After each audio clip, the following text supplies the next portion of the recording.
नमस्कार। बात है पटना बिहार की, जहां एक सरकारी दस्तावेजों में एक नया नाम उभरा है, डॉग बाबू।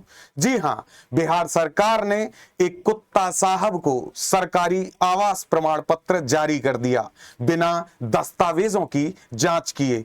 देखिए, सोचिए, वो भारत देश जहां आम नागरिक लगातार कार्यालयों के दफ्तरों के चक्कर काटता रहा हो और एक कुत्ते को सीधे सरकारी दस्तावेजों में जगह दे दी गई हो, वो भी बिना किसी दस्तावेजों की जांच के, तो मुद्दा कितना संवेदनशील और कितना ज्यादा सोचने वाला बन जाता है। आज बात करेंगे इसी विषय पर बहुत ही डिटेल में। स्वागत है आप सभी का, मैं हूं कुमार पंकज और आप आ चुके हो आपके अपने प्लेटफॉर्म जॉब ग्रेड आईएएस पे। तो शुरू करते हैं शुरू से, बिना किसी देरी के इस महत्वपूर्ण टॉपिक को। और आज टॉपिक है dog Babu incident in Bihar.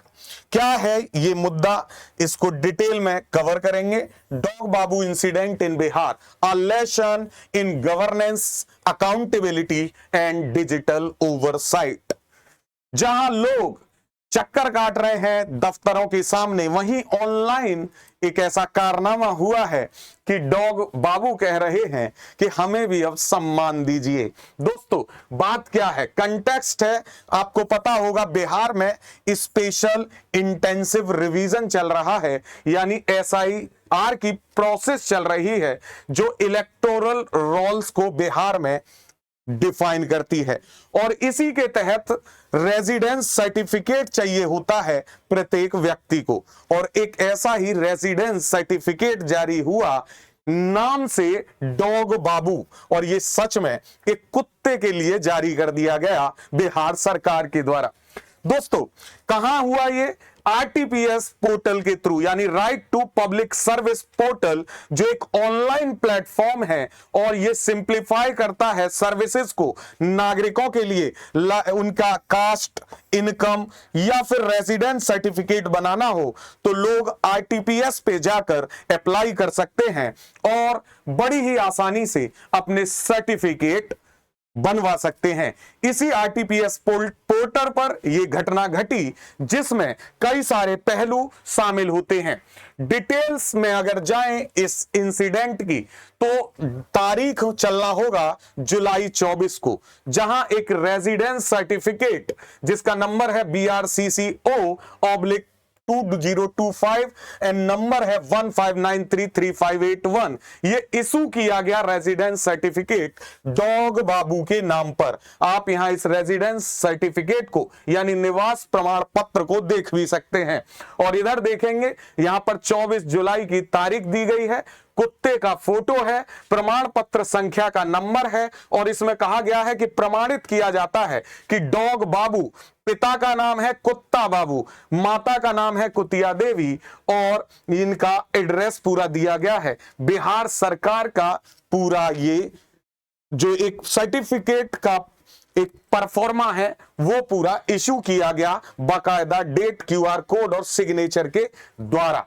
तो यहां पर आप देख सकते हैं, पिताजी का नाम कुत्ता बाबू, माता का नाम कुतिया देवी, एड्रेस है Masrauhi, Patna district. The digital certificate carried the signature of revenue officer. देखिए, मुरारी चौहान नाम के एक रेवेन्यू ऑफिसर के सिग्नेचर भी हैं इस सर्टिफिकेट पर, और एप्लीकेशन जो है वो फाइल की गई थी आधार कार्ड के द्वारा, एक दिल्ली की महिला के द्वारा।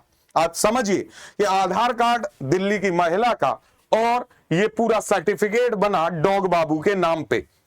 ये जो सर्टिफिकेट है, ये 3:56 पे इशू हुआ, और बाद में इसको 2 मिनट बाद, यानी 3:58 पर कैंसिल कर दिया गया। तो सोचिए किस तरीके से जो है ये सर्टिफिकेट इशू हुआ कि जो ऑफिसर हैं उन्होंने ना देखा ना समझा, सीधे साइन कर दिए और सर्टिफिकेट इशू कर दिया। बिहार में ये पहली घटना नहीं है दोस्तों, बिहार में ऐसे पहले भी होता आया है। और अब बिहार में डॉगेश बाबू पूछ रहे हैं कि मेरे लिए कौन सी योजना है अगर मैं वोट करता हूं तो। एडमिनिस्ट्रेटिव रिस्पांस की अगर बात की जाए कि जो प्रशासन ने क्या इसका रिस्पांस किया ये घटना होने के बाद, तो पटना के डीएम है थियांगराजन एसएम, उन्होंने एक इंक्वायरी को ऑर्डर किया उसके बाद, और ये कहा कि जितने भी ऑफिशियल्स इसमें इन्वॉल्व हैं उनकी जांच होनी चाहिए और उनके खिलाफ कार्रवाई होनी चाहिए। 24 घंटे के अंदर उन्होंने रिपोर्ट की मांग की और एक एफआईआर रजिस्टर हुई। किस किस के खिलाफ? द एप्लीकेंट के खिलाफ जिसने ये एप्लीकेशन दी और जिस कंप्यूटर ऑपरेटर ने इसको अनुमति दी, और साथ ही साथ उस रेवेन्यू ऑफिसर जिसने इस पे डिजिटली साइन भी कर दिए डॉक्यूमेंट पर। तो इन तीनों ही लोगों के खिलाफ एफआईआर की गई है। जो मसूरी के एसडीएम हैं उन्होंने कंफर्म किया कि ये आधार कार्ड के इन्वॉल्वमेंट से रिलेटेड है जिसका मिसयूज किया गया है।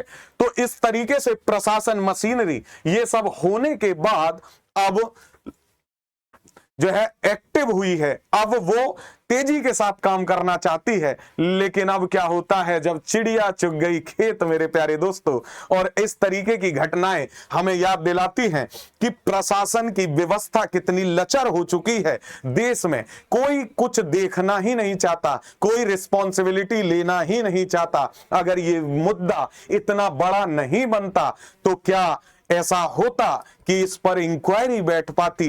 वो तो भला हो डिजिटल दुनिया का कि ये चीज वायरल हो गई और अधिकारियों ने जांच भी करवाने का जो है मुद्दा उठाया। कि इश्यूज क्या बनते हैं भाई, इससे पता चलता है डिजिटल गवर्नेंस कितनी कमजोर हो चुकी है। आरटीपीएस जो पोर्टल है ये नेशनल ई गवर्नेंस प्लान के तहत एक पोर्टल है जहां पर ये सारी चीजें हुई। और आपको यह भी समझना पड़ेगा कि सिस्टम किस कदर फेल हुआ है वेरीफाई करने में, फिल्टर करने में इन फेक एप्लीकेशंस को, कि एप्लीकेशन दायर भी हुई, एप्लीकेशन एक्सेप्ट भी हुई, एप्लीकेशन पर सिग्नेचर भी हुए और सर्टिफिकेट जारी भी कर दिया गया। दोस्तों, डॉक्यूमेंट वेरिफिकेशन में कितना गैप है हमें यह भी समझना पड़ेगा कि किसी के भी आधार कार्ड पर विदाउट डिटेक्शन रिफ्लेक्स जो है authentication and cross verification protocol किए जा रहे हैं। महिला का आधार कार्ड, दिल्ली से वो आधार कार्ड और डॉग बाबू का निवास प्रमाण पत्र पटना से बना दिया गया, यह भी सोचने का विषय है। इससे जो इलेक्टोरल इंटीग्रिटी है इस पे भी सवाल उठते हैं कि क्या ऐसे सर्टिफिकेट अगर इशू किए जा रहे हैं तो क्या ये वोटर को, इंक्लूजन को, जो वोटर हैं उनकी समावेशिता को ले पाएंगे, जाहिर कर पाएंगे?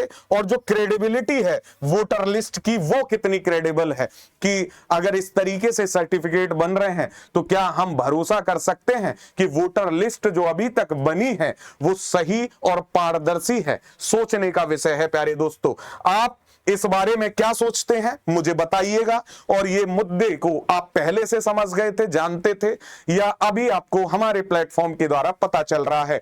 ये लापरवाही जो है प्रशासन की, इसके संदर्भ में आपका क्या मानना है कमेंट करके हमें बताइएगा। और साथ ही साथ मत भूलिए इस वीडियो को अपने ज्यादा से ज्यादा दोस्तों के साथ शेयर करना, लाइक करिए, चैनल को सब्सक्राइब करिए और ऐसी वीडियो देखने के लिए चैनल को लगातार फॉलो कीजिए। Thank you so much for watching Job Grade IAS platform. Have a great day ahead. Jai Hind.